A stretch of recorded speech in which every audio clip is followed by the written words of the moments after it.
자, 우리 오늘 책 처음부터 좀 나가야 되죠. 그리고 13일날 보강 잡힌 건 아시죠? 13일날 보강하고요. 자, 우리 16페이지인데요. 16페이지.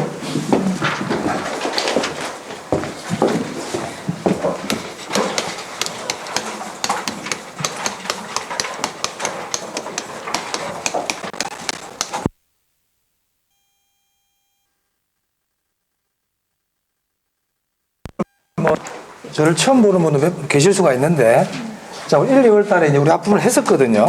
그래서 우리 3, 4월 강의는 이 분야별로 이렇게 막 디테일하기보다는 좀 정리한다는 그런 관점이 좀 강하거든요. 그래서 그 동영상을 보실 때 3, 4월 걸 보셔도 되는데, 처음 하시는 분들 1, 2월 강의를 좀 많이 보시는 게 좋아요. 다른 과목은 제가 모르겠어요. 다른 과목은 모르겠는데, 우리 학계로는 1, 2월 강의를 좀 많이 돌려보시는 게 좋습니다. 무슨 말인지 아시겠죠? 그러니까 보통 1, 2월 보고 3, 4월 보고 이렇게 막 하는 경우가 있거든요. 그렇게 하지 말고 1, 2월 강의를 계속 반복해서 봐라. 한 강의를 반복해서 보는 게 좋아요. 그리고 1, 2월 강의 중에 제가 안 한 부분, 이제 3, 4월 달에 하는 부분들이 있거든요. 그런 부분들은 제가 수업 시간에 이건 1, 2월 달에 제가 안 한 부분이었습니다. 이런 부분들만 3, 4월 강의할 때 조금 보시면 되겠습니다. 아시겠어요? 공부하는 방법이. 힘드시면서 1, 2월 거만 일단 많이 보시는 게 좋아요. 1, 2월 거. 자, 16페이지인데, 우리 부동산학 총론은 그냥 2문제가량 출제되고 있습니다. 2문제가량. 네. 제가 이제 진도 관계상 우리 개론에 대해서 전반적인 설명을 이제 생략할게요. 1월 달에 제가 뭐 시험에 대한 뭐 어떤 게 나오고 이런 것도 말씀을 드렸으니까 그거는 제가 지금 생략하고 바로 수업 들어가겠습니다. 자, 이 부동산학 총론에서 먼저 16페이지에 보시면 부동산학의 정의라고 나와요. 그러니까 부동산학이 무엇이냐에 대해서 쭉 이렇게 적어놨어요. 그러니까 우리 시험에서는 부동산학의 정의에 대해서는 이렇게 많이 물어보지 않습니다. 그러니까 부동산학은 우리 인간과 부동산은 뗄래야 뗄 수 없는 관계거든요. 그래서 인간이 부동산을 이용할 때 어떻게 하면 잘 이용할 수 있을까? 그리고 부동산이 인간에게 어떠한 영향을 미치는지 잘 이해를 해야 우리 부동산을 잘 효율적으로 이용할 수 있을 거 아닙니까? 그래서 부동산학이라는 거는 인간이 부동산을 이용할 때 어떻게 이용하면 잘 이용할 수 있는지 거기에 대한 공부도 이렇게 생각하시면 돼요. 깊이 모르셔도 됩니다. 자, 오른쪽에 보세요. 부동산학의 연구 목적이라고 있죠. 찾으셨나요? 네, 요거는 그때 줄 쳐져 있는 분들은 줄을 치시면 그대로 두시고, 안 쳐지신 분들은 이제 줄을 치셔야 돼요. 부동산학의 연구 목적. 네, 요거 조금 그 제목, 요 이렇게 제목에다가 이렇게 동그라미 이렇게 하세요. 양가로 이번에다 이렇게. 자, 줄 쳐보겠습니다. 부동산과 인간과의 관계 개선, 부동산 활동의 능률화 이렇게 돼 있네요. 네, 그 줄 쳐놓으세요. 조금 전에 제가 말씀드렸지만 우리 부동산학은 인간과 부동산은 뗄래야 뗄 수 없는 관계가 있단 말입니다. 그럼 인간과 부동산의 관계가 나빠지는 걸 부동산 문제라 그래요. 그래서 우리 부동산학은 인간과 부동산의 관계를 어떻게 하면 좋게 만들까? 그리고 이 부동산을 어떻게 이용하는 게 잘 이용할 수 있을까? 여기에 대한 걸 공부하는 게 부동산 학이란 말이에요. 그래서 거기 보면 부동산과 인간의 관계 개선, 그리고 부동산 활동의 능률화 이렇게 돼 있죠. 부동산 활동의 능률화가 뭡니까? 부동산을 어떻게 하면 잘 이용할 수 있을까? 이런 걸 공부한다는 뜻이에요. 그래서 부동산학의 연구 목적 꼭 알아두시고, 거기 인간이라는 말 동그라미 합니다. 제가 인간을 왜 동그라미 하라 그러냐면, 부동산학은 인간과는 뗄래야 뗄 수 없는 관계이기 때문에 인간이 빠진 거는 부동산 학이 아니다. 인간이 꼭 들어가야 됩니다. 부동산 학에는. 그러니까 부동산만을 연구하는, 예를 들어 토양이나 지질 이런 걸 연구하는 거는 부동산 학이 아니라는 거예요. 그 인간이 들어가가지고 인간이 부동산을 어떻게 이용하느냐, 인간이 들어갈 때 부동산 학이 된다. 인간을 뺀 거는 부동산 학이 아니다. 이렇게 이해하시면 되겠습니다. 자, 그 밑에 양가로 이번에 큰 2번에 부동산학의 학문적 성격이라고 있죠. 근데 여기는 제가 중요하다 그랬죠. 여기는 처음 들으시는 분들은 그게 별표하셔야 돼요. 그래서 지금 제가 말씀드린 이 부동산학에 대해서는 지금 말씀드리는 부동산학의 학문적 성격이 중요합니다. 딴 것보다 여기가 중요하다. 그래서 제가 늘 수업 시간에 말씀을 드렸지만 시험에 잘 나온다고 제가 말씀드리는 부분을 위주로 잘 봐두시면 돼요. 자, 그럼 크게 신경 안 쓰셔도 됩니다 하는 것들은 안 봐도 관계없어요. 솔직히 안 봐도 관계없어요. 제가 시험에 잘 나옵니다 하는 것들 위주로 잘 정리하시면 됩니다. 그 첫 번째가 부동산학의 학문적 성격입니다.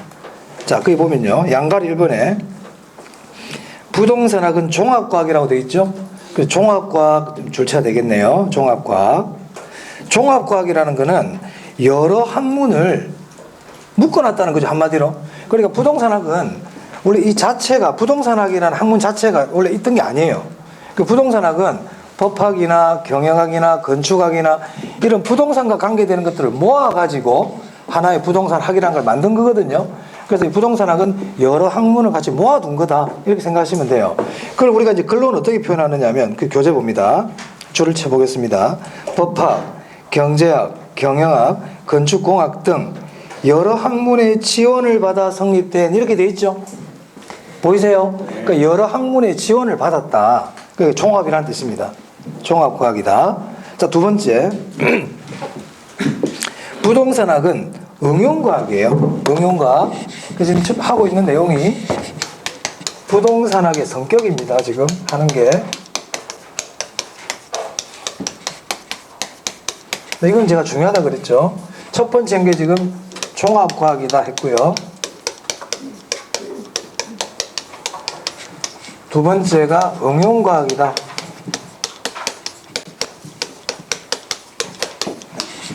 자, 응용과학이라는 거는 학문 자체로 끝나는 게 아니고 인간 생활에 실천하는 그런 학문이란 뜻이에요.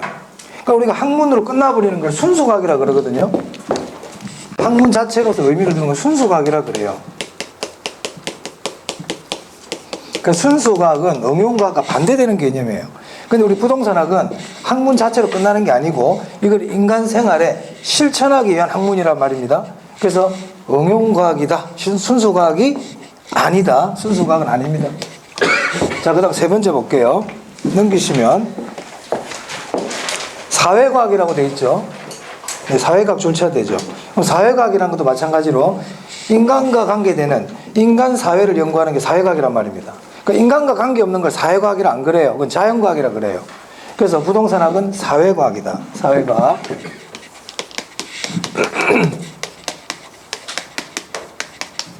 사회과학의 반대말이 자연과학입니다.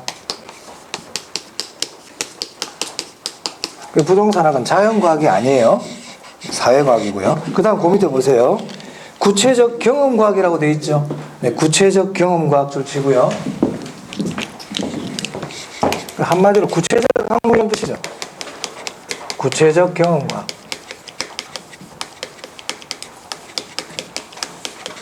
구체적입니다. 자, 구체적의 반대말이 뭐냐면 추상적이에요. 그러니까 부동산학은 구체적 학문이니까 추상적 학문은 아니란 뜻이 되겠죠.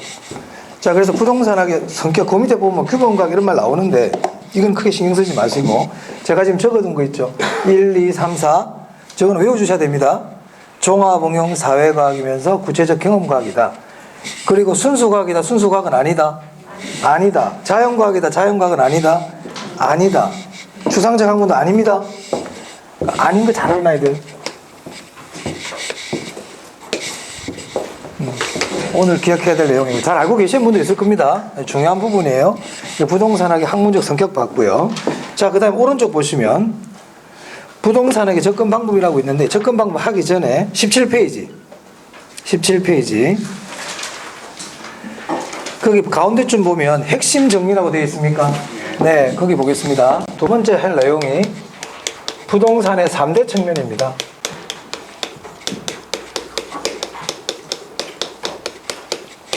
여기도 마찬가지 별표 하나 합니다. 부동산의 3대 측면. 자, 부동산의 3대 측면이라는 건 뭐냐면 부동산을 우리가 바라보는 관점에 있어 가지고 크게 세 가지 관점이 있더라는 거예요. 우리 어떤 사물을 볼 때 하나의 관점으로만 보는 게 아니라 여러 관점이 있을 수가 있죠. 맞습니까? 네.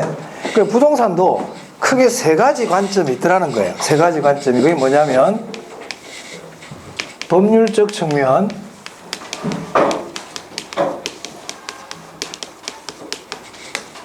경제적 측면, 기술적 측면.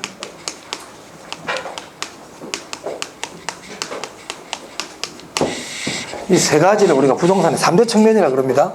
법, 경기라고 보통 이렇게 얘기해요. 이 기술적 측면은 부동산의 형태를 가지고 얘기하는 거예요. 그 유형적인 측면이에요. 그리고 우리 부동산을, 건물을 볼 때, 아, 이 건물이 5층짜리구나, 빨간색 건물이구나, 지하 2층까지 있구나, 이렇게 형태 가지고 보는 걸 뭐라 그런다? 기술적 측면이라 그럽니다. 자, 우리 교탁 보세요, 교탁. 생긴 게 사각형으로 생겼고, 색깔이 나무 색깔이네. 이런 것들이 다 유형의 측면이거든요. 이런 걸 기술적 측면이라 그런단 말이에요. 그리고 부동산을 법적인 관점에서 볼 때, 소유권이 누구한테 있냐든지, 아니면 여기가 지금 상업지역인지 공업지역인지 어떠한 정부의 규제를 받고 있는지, 이렇게 법적인 관점에서도 볼 수 있잖아요. 그런 걸 법률적 측면이라 그러고요. 자, 이 건물이 과연 얼마에 팔릴 수 있을까? 경제적 가치가 어느 정도 될까? 이렇게 보는 게 뭐라고요? 경제적 측면이에요. 어떤 얘기인지는 아시겠습니까? 그래서 이 두 가지 측면은 형태 가지고 하는 게 아니란 말입니다. 이거는 무형이라고 그럽니다. 그래서 3대 측면 그러면 법, 경기고요. 이 두 개, 무형과 유형으로 나누면 이걸 2대 측면이라 그래요. 아시겠죠? 그럼 여러분들 뭘 기억해놔야 되느냐? 부동산의 3대 측면 뭐 있다고요? 법, 경기, 법률, 경제, 기술. 그 중에서 기술적 측면은 유형이라는 거. 기술적 측면은 유형이다. 저 두 개는 무형이다. 이렇게 기억하셔야 되겠습니다. 됐나요? 네. 자, 그 다음 넘어가겠습니다. 자, 19페이지.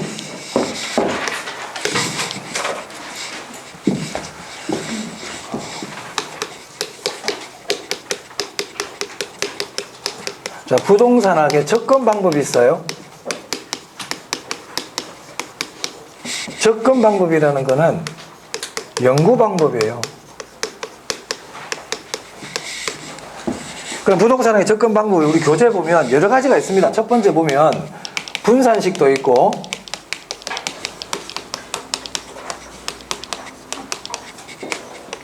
중점식도 있고요. 종합식도 있고, 법제도적 접근법도 있고요.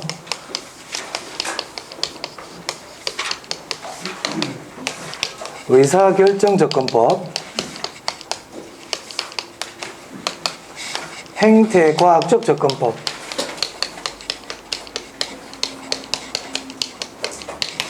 뭐 이 외에도 부동산을 연구하는 방법 많이 있을 거예요. 많이 있을 거예요. 그죠? 학자들마다 연구 방법이 다양할 수 있지 않습니까? 근데 이 중에서도 제가 뭐가 중요하다고 그랬습니까? 네, 종합식하고 이 두 개는 꼭 알아야 됩니다. 이 두 개는. 이 두 개는 꼭 알아야 된다.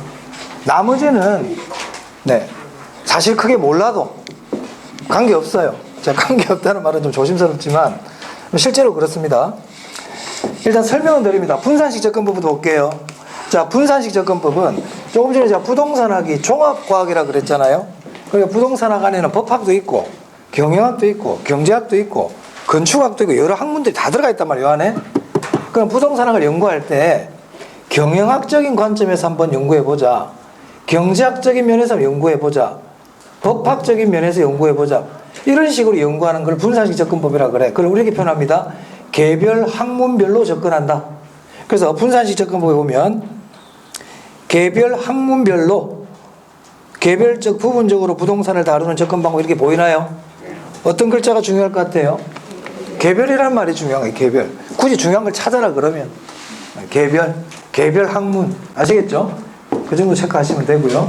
자, 그 다음에 중점식 접근법은 뭐냐면 조금 전에 부동산의 3대 측면이 있었죠. 법률적, 경제적, 기술적 측면이 있었잖아요. 그럼 부동산을 연구할 때 야, 우리 법률적인 측면에서 한번 연구해보자, 경제적인 측면에서 연구해보자, 기술적인 측면에서 부동산학을 연구해보자. 이게 중점식이에요. 그럼 이걸 어떻게 표현하냐면 특정 측면 이렇게 나옵니다. 그런 말 보입니까? 특정 측면에만 중점을 둔다 이 말이에요. 다른 건 생각 안 하고 야, 우리 경제적인 측면만 연구해보자 이 말이에요. 특정 측면 줄쳐놓으면 되겠네요.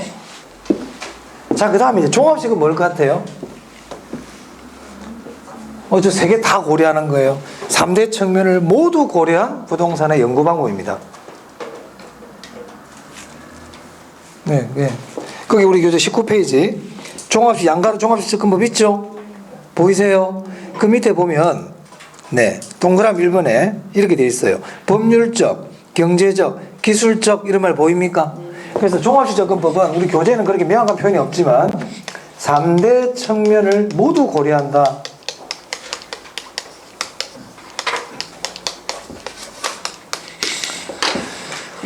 그럼 시험에서 있잖아요. 종합식 접근법은 3대 측면을 모두 고려한다. 이렇게 지문을 잘 안 내겠죠. 3대 측면이 뭔데 이렇게 멍하니까. 그럼 어떻게 내겠어요? 법률적, 경제적, 기술적 측면을 모두 고려한다. 이렇게 내겠지. 맞아요? 그러면 3대 측면이 뭔지를 알아야 될 거 아니에요? 그래서 제가 이런 말씀을 드린 거예요. 3대 측면이 뭡니까? 이런 거 물어보지는 잘 않는단 말이야. 근데 3대 측면이 뭔지를 알아야 요걸 이해가 되잖아요. 그럼 종합식 접근법은 뭐다? 법률적, 경제적, 기술적 측면을 모두 고려한 부동산의 연구 방법이다. 이 말입니다. 기억해야 돼요. 이거는 중요하기 때문에 3대 측면 모두 고려. 자, 그 다음에 그 위에 보면 동그라미 1번에 시스템적 사고라는 말 있나요? 그러니까 우리 시스템이라는 게 뭐냐면 시스템은 어떤 한 부분만 잘 돌아간다 그래가지고 그걸 참 시스템이 좋다 이렇게 얘기하지 않거든요. 그래서 시스템이라는 것 자체는 전체를 고려하는 게 시스템이에요. 그래서 우리 종합식 접근법을 시스템적 사고다 이렇게도 얘기하죠. 시스템이라는 게 전부 다 고려하는 거니까. 그 다음에 동그라미 2번 봅니다. 줄 쳐볼게요. 우리나라 부동산학 이론을 단기간에 정착시키는데 가장 크게 기여한 방법이에요. 종합식 접근법이. 이런 말들도 시험에 지문으로 등장한 적이 있죠. 됐습니까? 종합식 접근법. 길게 뭐 설명할 것 정도는 아니고 넘기세요. 법제도적 접근법이에요. 법제도적 접근법. 자, 법제도적 접근법 뭘 같아요? 제목 자체가 법과 제도 중심으로 연구하는 거지. 그 부동산을 연구할 때, 야, 이 부동산과 관계되는 법이 어떤 법들이 적용이 됐는지, 제도가 어떤 것들이 있는지, 법과 제도를 중심으로 부동산을 연구한다. 이 말입니다. 우리 부동산은 여러 가지 정책이나 제도나 법적인 규제들이 많잖아요. 그런 거 중심으로 부동산을 연구하는 거예요.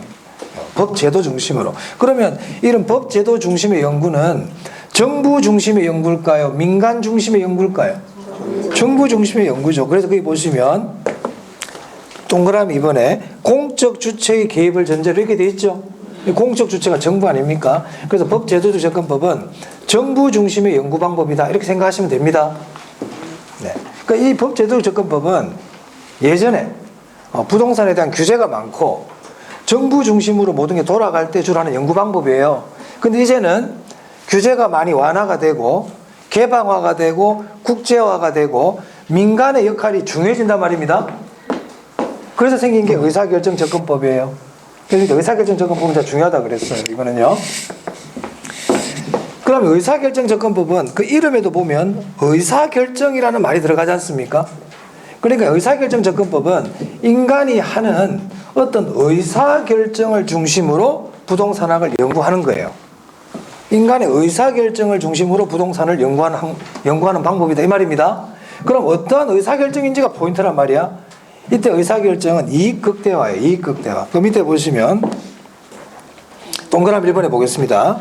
인간은 합리적인 존재이며 줄칩니다. 자기 이윤의 극대화 줄치세요.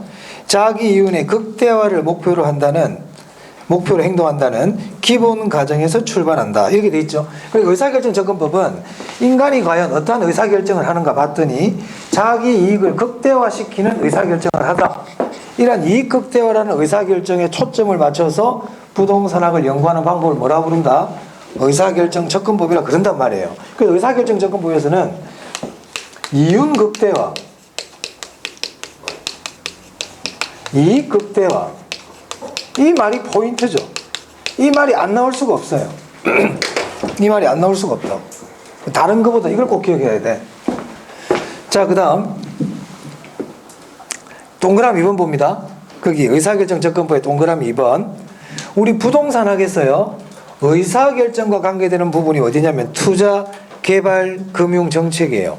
이걸 보통 투금 개정 이렇게 보통 얘기하거든요. 그 줄 쳐놓으세요. 이처럼 투자, 개발, 금융 정책 부분에 있어가지고는 의사결정 접근법이 유용한 연구 방법이다 이 말입니다. 같이 알아둡니다. 같이 알아두세요. 이거는 너무 많이 나왔거든요. 이거는 너무 많이 나왔어요. 의사결정 접근법은 중요해. 중요하기 때문에 지금 시험에 여러 번 나왔어. 그 지금까지 시험에 나왔던 것들은 이윤극대화, 이익극대화 이런 식으로 나왔단 말이에요. 근데 이제는 이건 너무 많이 나왔으니까 이와 관계되는 부분이 어디라고요? 투자, 개발, 금융, 정책인 여기도 마케팅 이런 거 하나 집어넣으면 안 된다 이 말이에요. 관리 이런 거 넣으면 안 된다고요. 무슨 말 알겠어요? 같이 하라더란 얘기입니다. 이제 이런 것들도 낼 수 있다 이런 내용입니다. 자, 그 다음 6번입니다. 행태과학적 접근법이네요. 이 행태과학이라는 거는 인간의 행동 상태를 가지고 연구하는 거예요. 거기 보면 인간적 요인 보이세요? 네, 그런 거 하나 줄치면 되겠습니다. 인간적 요인. 그래서 이 행태과학적 접근법 그 밑에 보면 마케팅, 중개 이런 말 보이세요? 이런데 좀 알맞은 연구 방법이다 이 말이에요. 알아두세요. 행태과학 접근법 알아두세요. 그래서 종합식과 의사결정은 지금까지 늘 나오기 때문에 매우 중요하다. 그 다음에 제가 하나 정도 더 혹시나는 게 행태과학입니다. 그래서 행태과학 정도는 좀 기억해 두시는 게 좋겠다. 됐어요? 행태과학 뭐 기억하면 될까 그러면? 인간적 요인, 마케팅, 중개 이런 거 기억하시면 되겠습니다. 네, 그 다음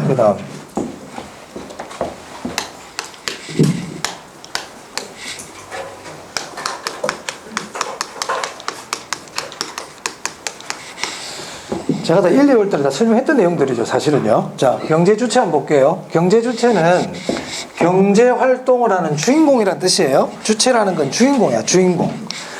어떤 행동을 하는 주인공. 이 경제 주체는 크게 공적 주체와 사적 주체로 나눌 수 있습니다. 공적 주체에 해당되는 게 정부, 지자체, 공사예요. 한국주택금융공사, 한국도시가스공사 같은 공사. 여기서는 공사 정도. 이거는 별로 어려운 내용이 아니니까요. 공사, 공적 주체예요. 자, 사적 주체는 개인, 기업, 조합입니다. 재개발조합, 재건축조합 할 때 그 조합. 자, 조합. 네. 사적 주체예요. 이 공적 주체를 공공이라고도 그래. 공공. 사적 주체를 민간이라고도 그래요. 민간. 그리고 시장이라고도 그래요. 사적 주체는 시장이에요. 그럼 사적 원리 그 말은 시장 원리란 뜻이에요. 그리고 공적 주체를 제1섹터라고 그럽니다. 섹터는 부문이라는 뜻이에요. 제1섹터. 사적 주체를 제2섹터 이렇게 불러요. 그러면 공공과 민간이 같이 뭘 할 수도 있잖아요. 개발을 한다든지 할 때 공공과 민간이 같이 할 수도 있죠. 합동으로. 그럼 이건 몇 섹터일까요? 제3섹터입니다. 그럼 아까 얘기 한번 봐보세요. 자, 그 의사결정 접근법은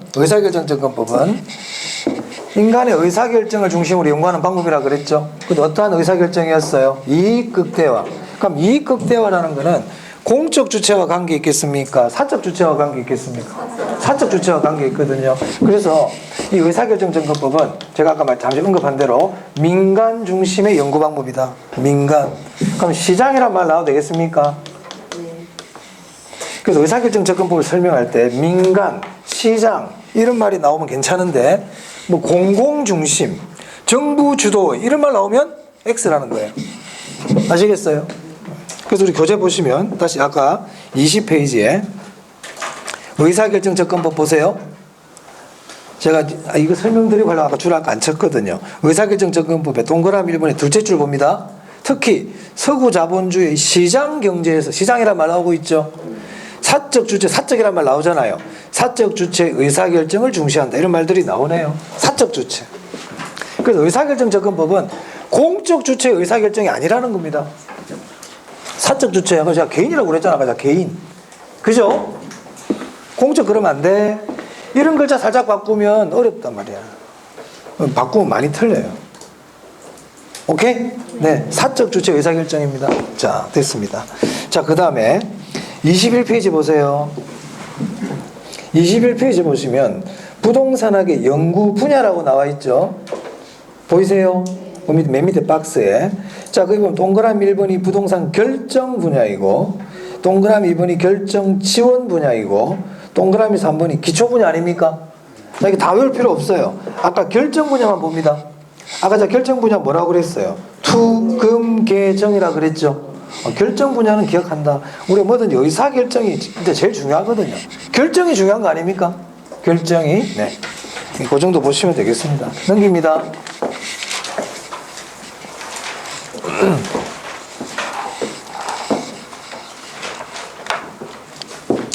자, 1, 2월 달에도 잠시 얘기했지만 3, 4월 달 잠시 한 번 더 말씀드릴게요. 자, 공부를 1, 2월 달에도 지금 뭐 강의를 들으셨지만 아직 정리가 안 돼 있는 분들도 많을 거예요. 네? 그 3월 달에 오신 분들하고 1, 2월 달 분들하고 차이가 원래 많이 나야 되는데 제가 경험상 보면 그래 크게 차이가 나지가 않더라. 물론 아무래도 좀 낮긴 낮겠지만 3월 달에 공부 시작했다고 그래서 너무 실망할 필요 없고 1, 2월 달에 내가 너무 무의미하게 1, 2월을 보냈다 그래서 낙심할 필요도 없어요. 3월 달부터 새로 하시면 돼요. 우리 남자분들 금연을 많이 결심하잖아요. 네? 세대가 금연해보겠다고. 그런데 금연했는데 한 이틀 금연했어. 3일째 담배를 펴버리네. 그러면은 그때 담배를 폈다 그래가지고 에이 내가 그러면 그렇지 이 못난 놈 그럴 필요 없다는 겁니다. 내일부터 또 그러면 돼. 맞아요? 자기 자신을 학대할 필요 없다는 거예요. 인간은 완벽하지가 않아. 인간은 누구나 실패하고 실수하고 넘어지고 자빠지고 하는 게 인간입니다. 근데 넘어지는 게 중요한 게 아니고요. 넘어지는 건 다 넘어진다는 거야. 근데 넘어졌는데 안 일어나면 문제인 거야 이게. 애기가 그런 말을 배우는데 아장아장 걷다 자빠졌어. 안 일어나. 그럼 왜 안 되잖아요. 애들 다 일어나잖아요. 엄마가 안 일으켜줘서 그렇지 가만히 내비두면 제가 일어납니다. 일어나도 가던 길 가죠. 맞아요? 그리고 공부도 마찬가지예요. 공부도 하다 보면 내가 계획을 세우고 해봐야지 열심히 해봐야지 했는데도 당연히 실패해요. 계획대로 안 되고. 그러니까 거기서 사람이 딱 판단을 난다 여기서. 실패는 누구나 한다. 실패하지 않는 사람은 없어. 근데 실패했을 때 어떠한 행동을 하느냐가 그 다음이 제일 중요하단 말이에요. 그럼 내가 계획대로 안 됐을 때 에이 내가 무슨 공부야 뭐 그렇지 뭐 내 같은 인간이 그렇지 그럼 이 사람은 포기하는 사람이에요. 근데 당연히 내가 뭐 그런 거지 계획을 새로 세우자 무슨 말 알겠어요? 다시 내일부터 다시 해보자. 이틀을 가든 하루를 가든 관계없어요. 그래도 이틀 하다가 또 탱자탱자 놀잖아. 네? 그럼 또 계획 또 세워. 또 세우는 거예요. 자 그렇게 자꾸 하다 보면요 이분이 몸에 굳은살이 배깁니다 이제. 그럼 예전에는 3일 만에 새로 세우던 계획들이 열흘 정도는 가는 거야. 열흘 정도 되면 포기하는 거야 이제 또. 그럼 어떻게 하면 돼? 10하루째 또 세우는 거예요. 그럼 이분은 또 보름 가요. 그럼 보름 뒤에 또 탱야탱야 놀면 어떻게 한다고? 또 결심하고 계획 세우면 됩니다. 그럼 이렇게 반복이 되는 사람들은 한 달, 두 달이 가고 그러다 보면 이분들은 그렇게 하는 과정이 자기의 습관이 되어버려요. 몸에 빼버린다 이제는. 그런 사람들은 이제 계획을 1년, 2년 단위로 세우기 시작합니다. 이제 그러면서 이제 나아간단 말이에요. 처음부 다 잘 된 사람 아무도 없다고요. 그러니까 1, 2월 달에 계획을 잘못 세워가지고 내가 잘 안 했다. 그래가지고 낙심할 필요 없어요. 아시겠죠? 자, 그 다음에 제가 만약에 공인중개사 공부를 처음 시작한다 그러면 어떤 게 제일 막막할까? 한번 생각해 보거든, 제가요. 그럼 첫 번째 공부하시는 분들이 어떤 걸 배우는지가 그림이 잘 안 그려져요. 내가 수업을 들었는데 내가 뭘 배웠는지를 모르겠어. 책을 보면 좀 기억이 나는데 생각이 잘 안 나는 거예요. 좀 그럴 것 같아요. 그래서 제가 늘 말씀드리는 게 제목 정도를 항상 알아라는 겁니다. 제목. 제가 1번, 2번 번호를 달고 있잖아요. 그래서 이 제목 정도는 내가 보면은 제목만 쫙 띄워주면 아 이게 이런 내용이다 정도가 어렴풋이라도 나올 수 있을 정도로 공부를 해놔야 된다는 거예요. 그래서 제가 부동산의 3대 측면이 뭡니까? 그러면 법률적, 경제적, 기술적이에요. 부동산의 접근 방법이 뭐예요? 연구 방법인데 하면서 다는 기억이 안 나도 이런 것들이 있더라. 이런 식으로 공부가 돼 있어야 된다는 겁니다. 지금부터라도 아시겠어요? 이게 중요하거든요. 그런 습관을 들이다 보면 책이 한 권의 책이 두꺼운 것 같지만 나중에 어떠한 내용이 들어있는지 제목이 이렇게 딱 정리가 됩니다. 그래서 항상 제목. 그 테크트리 같은 게 있잖아요. 트리를 딱 나무 쫙 뿌리 이렇게 줄기를 위에서부터 쫙 이렇게 내려줘야 돼요. 이렇게. 이런 식으로. 아시겠죠? 네. 지금도 수업 들을 때 제목 위주로 내가 정리를 해야 되겠다는 생각을 갖고 들으시라는 뜻입니다. 그냥 막 듣지 마시고. 자, 경제주체까지 했어요. 경제주체까지. 자, 그 다음에 22페이지입니다. 자, 22페이지 보시면 부동산학의 일반 원칙이라고 나오죠. 찾으셨어요? 네네.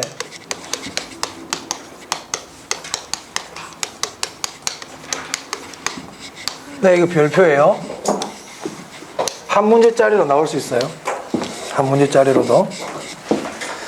자, 부동산학의 일반 원칙은 4가지 원칙이 있습니다.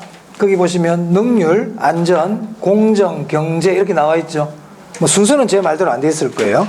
제목 꼭 알아야 돼요. 그래서 능한, 공경 이렇게 외우라고 그랬습니다. 능률, 안전, 경제, 공정 4가지. 전달성 있나요? 전달성의 원칙이라고 있습니까? 그 안에? 없죠? 다른 말 들어가면 안 됩니다.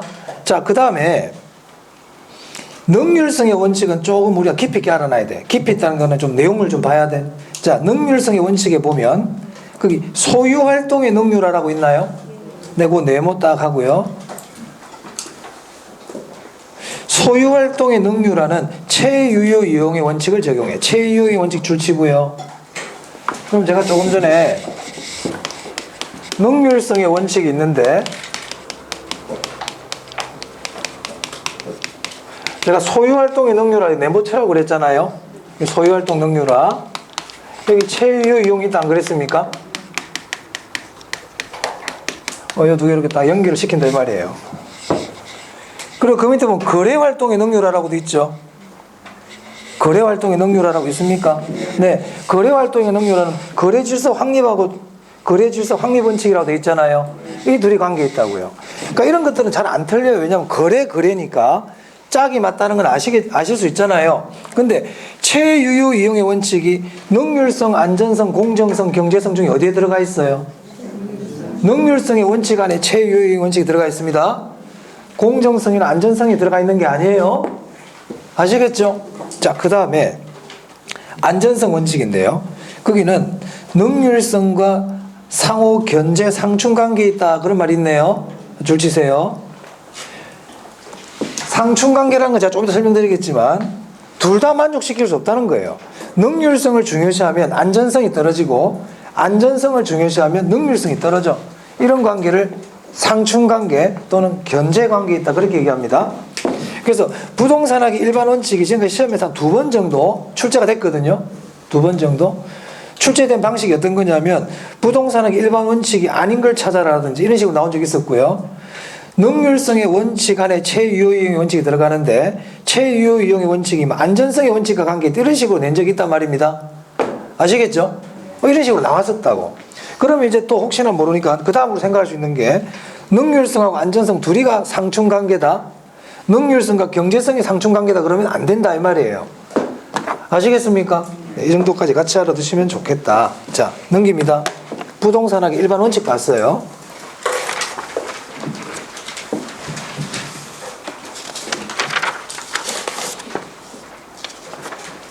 자, 그 다음에 18페이지 한번 봐보세요.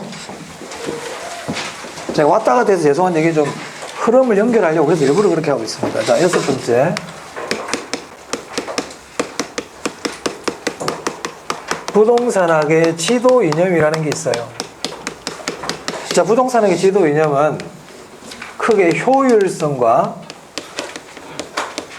형평성이 있습니다. 자, 효율성과 형평성이 있다. 의미를 좀 알아야 되거든요. 의미를.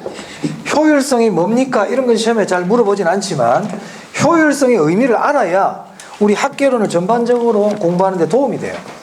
그래서 뜻을 좀 알아야 돼. 자, 효율성 보겠습니다. 자, 교재 보세요. 효율성의 원리 옆에 보니까 이용 이렇게 돼 있나요? 네, 이용 측면, 이용 동그라미 하세요. 18페이지. 18페이지 큰 3번에 네. 이용 동그라미 하세요. 그러면 이 효율성이라는 건 이용과 관계 있단 말이에요. 그럼 어떻게 이용하는 거냐? 자, 효율성은 우리가 자원이 풍부한 게 아니고 자원이 한정되어 있지 않습니까? 그렇게 부족한 자원을 어떻게 이용해야 될까? 그게 효율성이에요. 그러니까 우리 자원은 부족하니까 많이 투입할 수가 없어요. 많이 투입할 수가 없어. 그럼 적게 투입하면은 당연히 적게 나오는 게 당연한 거잖아요. 근데 적게 투입하고도 좀 가장 많은 결과가 얻으려면 어떻게 이용을 해야 될까? 이게 효율성이에요. 조금 넣고 최대 결과가 나오도록. 무슨 말 알겠습니까? 자, 그리고 교재 보시면 효율성의 원리는 줄칩니다. 경제적 원리로 최소 비용을 투입하여 최소 투입이네. 최소 투입 최대의 효과를 얻고자 하는 원리다. 최대의 효과. 효과가 결과 아닙니까? 그래서 효율성이라는 거는 결국 최소 투입으로 최대의 결과가 나오도록 하자. 이게 효율성이에요. 최소 투입으로 최대의 결과가 나오도록 우리가 이용하는 방법을 찾자. 이게 효율성이다. 이해되세요? 중개사 공부를 하는데 직장인이야. 하루에 공부할 수 있는 시간이 2시간밖에 없어. 2시간밖에. 내가 투입할 수 있는 시간이 많지 않단 말이에요. 근데 난 합격이라는 최고의 결과를 내야 돼. 그럼 내가 이 공부를 어떻게, 이 시간을, 2시간을 어떻게 이용해야 될까? 이게 효율성이지. 어떻게 이용해야 되겠어? 여러분도 그런 사람 있습니까? 하루에 난 지금 공부할 시간 3시간밖에 없어. 근데 합격을 해야 돼. 이게 효율성이거든. 어떻게 공부할래요? 그냥 열심히? 그거 막연하다. 시험에 나올 것만 본다라든지, 지금까지 시험에 나왔던 것만 보겠다, 나는. 딴 거 안 보겠다. 지금까지 시험에 나왔던 것만 볼래. 그 나름대로 효율성이 있어. 시간이 없으니까. 맞아요? 그래. 그런 게 효율성이란 말이야. 그럼 보세요. 투입은 조금만 하고, 결과가 많이 나오면 이익이 커져요? 이익이 작아져요? 커지지. 이게 이윤극대화야. 그래서 이게 효율성이 결국은 뭐냐면 이윤극대화란 말이에요. 맞아요? 이걸 경제원리라 그러잖아. 경제원리가 이윤극대화거든. 경제원리라는 게. 그럼 이거는 정부가 중요시할까요? 민간이 중요시할까요? 그렇지. 그게 시장원리라고도 그런단 말이야. 그래서 누가 더 중요시한다? 민간이. 그 말이 중요하다. 그래서 교재 보시면 동그라미 2번 민간 부분에서는 형평성보다는 뭐가 더 중시된다? 네, 줄쳐야 되죠. 이게 시험에 나왔던 부분입니다. 자, 그럼 그 밑에 지역지구제라는 말 보이세요? 줄치세요. 자, 우리 지역지구제 배웠잖아요. 지역지구제라는 거는 토지의 용도를 지역에 따라 정해주는 거지 않습니까? 효율성을 위한 제도입니까? 형평성을 위한 제도입니까? 효율성. 지역지구제는 효율성과 관계 있어요. 지역지구제 효율성. 네. 같이 줄 쳐두세요. 자, 형평성입니다. 형평성은 그 분배란 말 있나요? 네, 분배 동그라미. 분배와 관계 있어요. 분배. 그럼 여기서 분배라는 거는 똑같이 나눠주자가 아니야. 그건 배급이야. 똑같이 나눠주는 건 배급이에요. 이건 그런 게 아니고요. 부자들에게만, 고소득자들만 돈이 몰려있다든지 또는 일부에게만 소유권이 몰려있다든지 그런 게 안 된다는 거야. 그러니까 소득이나 소유권을 다른 사람들도 최대한 골고루 좀 많이 갖고 있도록 해주자. 이게 형평성이에요. 그래서 이 형평성은 경제적 약자 보호예요. 경제적 약자 보호. 이렇게 생각하시면 됩니다.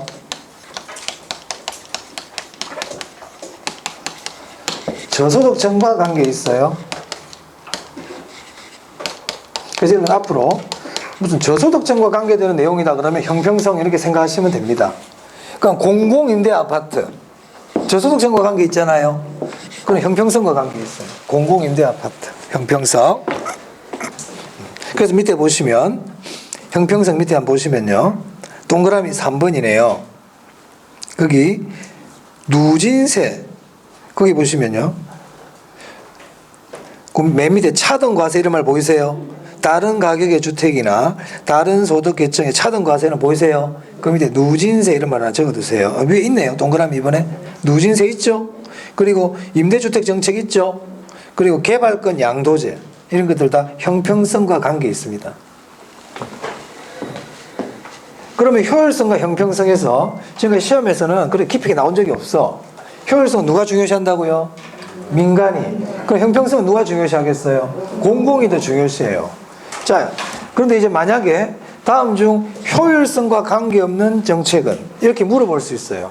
다음 중 형평성과 관계 있는 정책을 올바르게 묶인 것은 이런 말이 나올 수 있거든요. 그럼 형평성이라는 말이 나오면 누굴 생각하라고요? 저소득층. 특히 근데 그 개발권 양도제 보입니까? 개발권 양도제는 저소득층 그런 개념이 아니고 지역지구제를 하다 보면 지역 간 형평성이 떨어지거든요. 그거를 보완하기 위한 게 개발권 양도제예요. 그래서 개발권 양도제는 형평성과 관계 있습니다. 지역지구제는요? 효율성. 자, 그 다음에 이 둘은 상충관계에 있어요. 상충. 즉 효율성과 형평성을 둘 다 만족시키기는 어렵다. 효율성을 중요시하다 보면 형평성이 떨어진다. 아시겠죠? 그래서 아까 효율성을 위한 제도 중에 지역지구제라는 게 있거든요. 지역지구제. 지역지구제는 토지 이용의 효율성을 위한 제도란 말이에요. 그러다 보니까 지역 간 형평성은 떨어지는 거야. 지역 간 형평성이 떨어져. 그거를 보완하기 위한 제도가 뭐라고? 개발권 양도제예요. 그러면은 개발권 양도제는 효율성은 높여줄까요? 효율성은 떨어뜨릴까요? 효율성은 떨어뜨린단 말이야. 형평성을 위한 제도니까. 지역지구제는 효율성을 위한 제도니까 형평성이 떨어질 거 아니에요? 맞아요? 그래서 이거를 보완하기 위한 게 이거란 말이야. 지역지구제의 보완책이 이거야. 같이 이 정도는 알아두세요. 이제는. 이제 알아놔야 돼. 저런 거는. 1, 2월달 제가 얘기 안 했어요. 지금 아셔야 돼요. 저런 게 물어볼 수 있다고. 시험에서. 자, 효율성과 형평성까지 봤습니다. 자, 넘깁니다. 자, 이제 어디로 가냐면 24페이지에 부동산 활동의 속성이 있죠. 자, 이건 제가 1월 달에 설명을 드렸는데요. 이건 제가 넘어가겠습니다. 이건 제가 5월 달에 한 번 더 설명드리겠습니다. 5월 달에. 네, 지금은 크게 뭐 안 보셔도 되겠습니다. 넘깁니다. 자, 27페이지. 부동산의 개념과 분류 나오죠. 자, 이 부동산의 개념은, 자, 총론에서 두 문제 나온다고 그랬잖아요. 두 문제. 자, 책을 한번 쭉 넘겨보세요. 넘기시면, 개념 넘어가면, 토지의 분류라고 있을 거예요. 우리 페이지 35페이지입니다. 토지의 분류라고 나옵니까? 거기는 쭉 한번 더 넘겨보세요. 38페이지부터 이제 본격적인 토지의 분류가 나와요. 여기서 한 문제 거의 나와요. 여기서. 거의 매년 한 문제 나온다고. 자, 그 다음 넘겨보세요. 자, 넘기시면 51페이지에 부동산의 특성이라고 있습니까? 자, 한 페이지 넘겨보시면 토지의 특성이라고 있죠. 찾으셨어요? 여기서 거의 매년 한 문제가 나와요. 그럼 두 문제 다 끝나버렸네. 내가 두 문제 나온다고 그랬는데. 맞아? 그럼 이건 뭐야, 이거는? 이건 뭐냐고. 한 세 문제 나온다든지 아니면은 한 문제 안에 섞여가지고 나오는 경향들이 있단 말입니다. 그러니까 꼼꼼하게 볼 필요가 있다, 없다? 없다? 없다니까. 뭐 있다가 아니고요. 자, 제가 말하니까 무슨 말이냐면 공부를 효율적으로 하라고 그랬죠. 그럼 우리는 어디다 집중을 해야 돼? 토지에 분류하고 토지의 특성에 집중을 해야 돼. 오케이? 자, 그 다음에 공인중개사가 부동산에 대한 걸 일하는 부동산 관련 일이잖아. 그럼 부동산에 대해서 알아야 돼, 몰라야 돼? 부동산의 개념에 대해서. 부동산이 뭡니까? 알아야 될 거 아니에요. 그래, 부동산의 개념도 중요하지. 그래서 총론에서 제일 중요한 걸 꼽아라. 그러면 토지의 분류, 토지의 특성, 부동산의 개념인 거예요. 그럼 지금까지 한 거는 뭔데? 제가 말씀드린 것 정도만 가볍게 알면 된다고. 무슨 말 알겠어요? 그럼 제가 부동산 활동 속성을 건너뛰었다고 해서 섭섭해하지 마라 이 말입니다. 5월달 이후에 봐도 충분하다. 그 얘기입니다. 오케이? 조금 쉬었다가 부동산의 개념에 대해서 하겠습니다.